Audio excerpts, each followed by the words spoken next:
बात करने के लिए लॉगिन करें www.astrotak.com।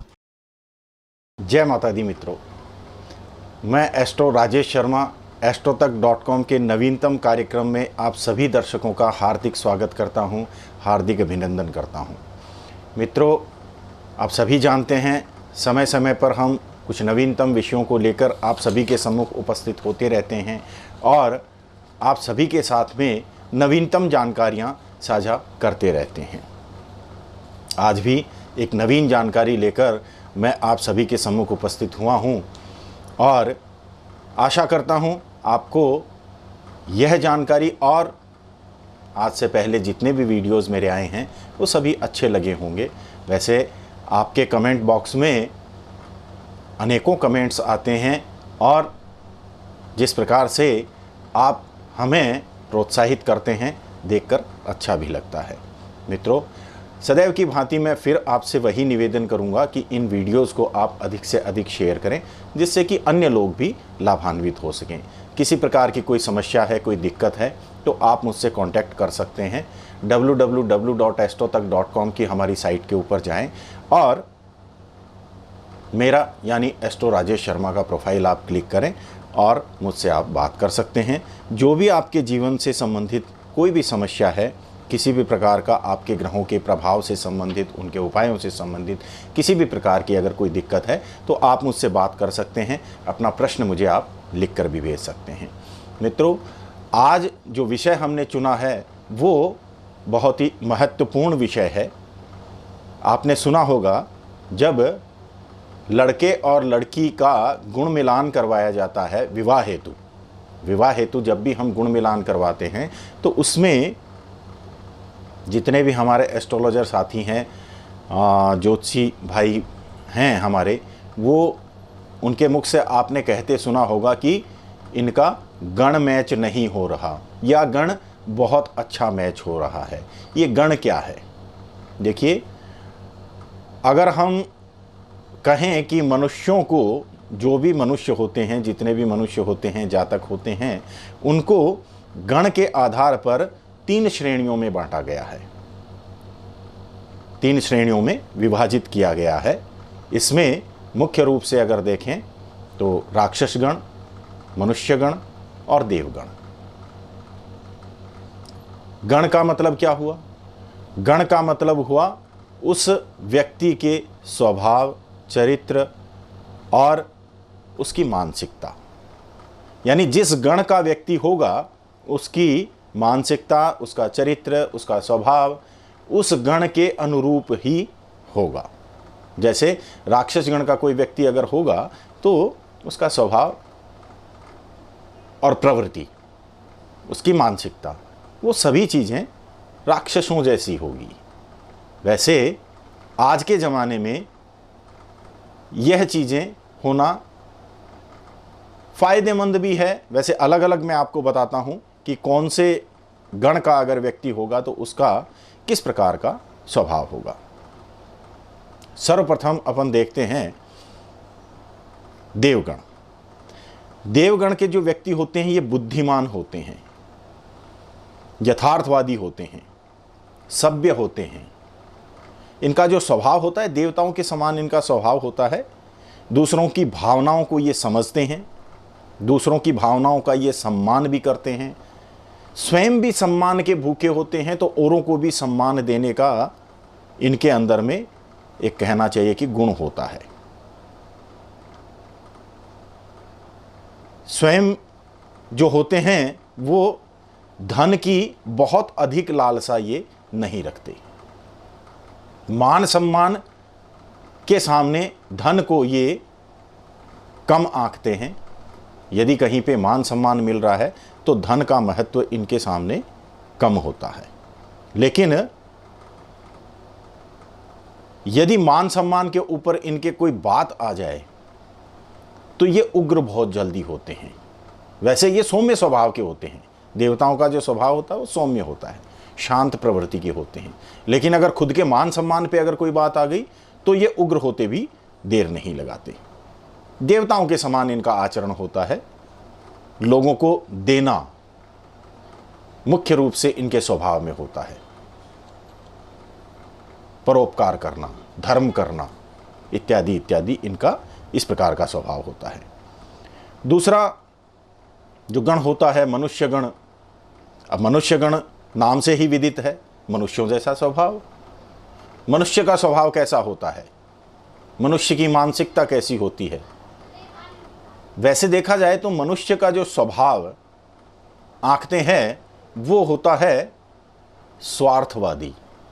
जहां अपना स्वार्थ सिद्ध हो रहा है वहां अन्य बातों को गौण कर देना, स्वयं का स्वार्थ सिद्ध कर लेना, यह मनुष्य का स्वभाव होता है। भावना इनके अंदर में अधिक पाई जाती है, भावना प्रधान होते हैं ये।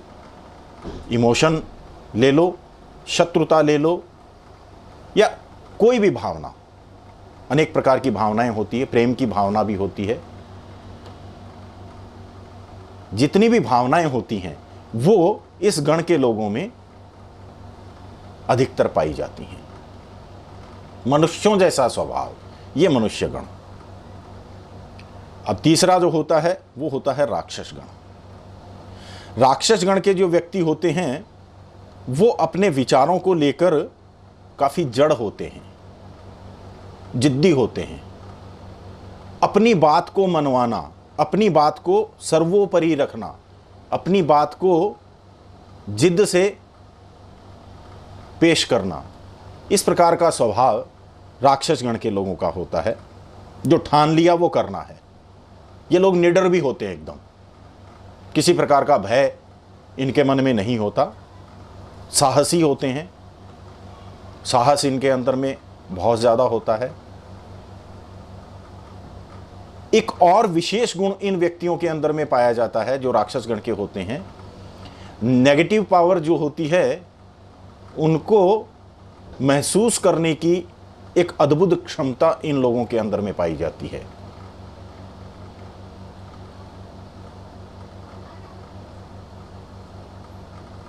धन की इनको भूख बहुत ज्यादा होती है, किसी भी चीज की डिजायर्स बहुत ज्यादा होती हैं इनके अंदर में, चाहे वो धन की भूख हो, मान सम्मान की भूख हो, किसी भी चीज की इनको डिजायर्स इनकी बहुत बड़ी होती हैं।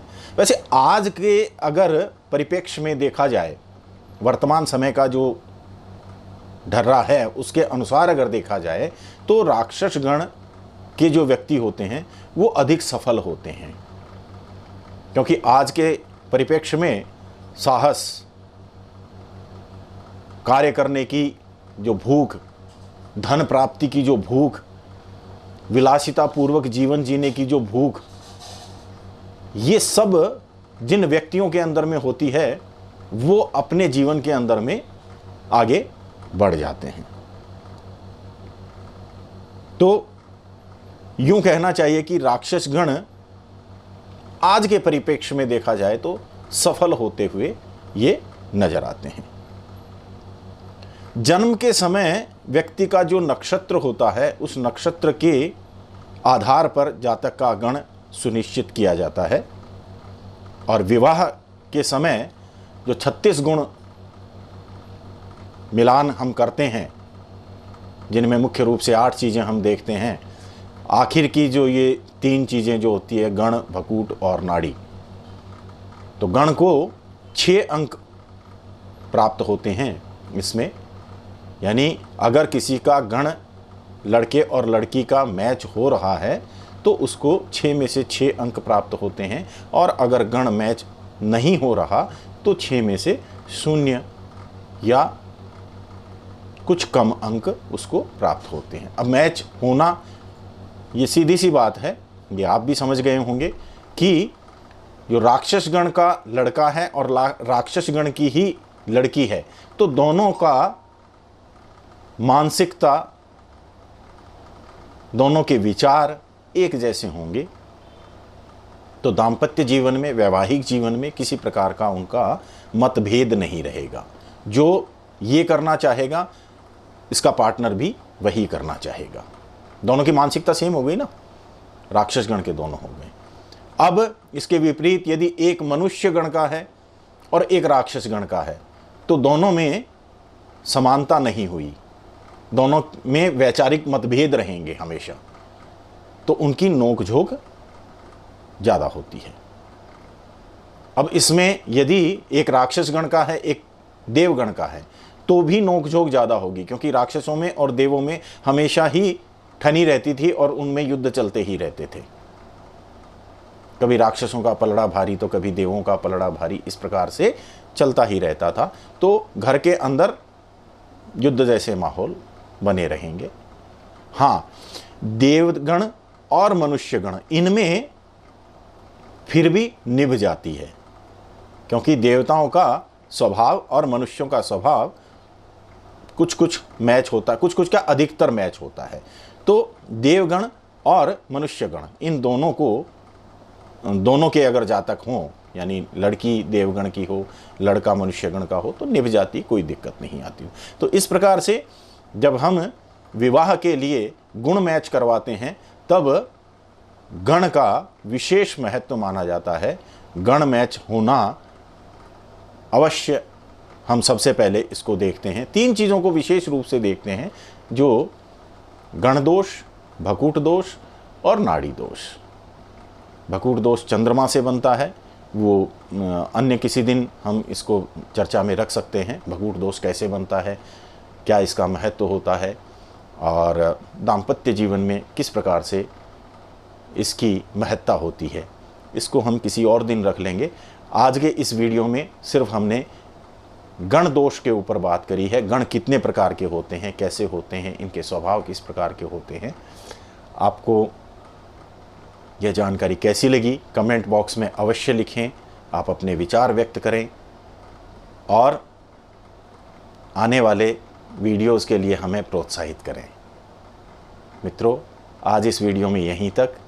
मिलते हैं बहुत जल्द एक नए वीडियो के साथ, नई जानकारी के साथ। आज इस वीडियो में यहीं तक। जय माता दी।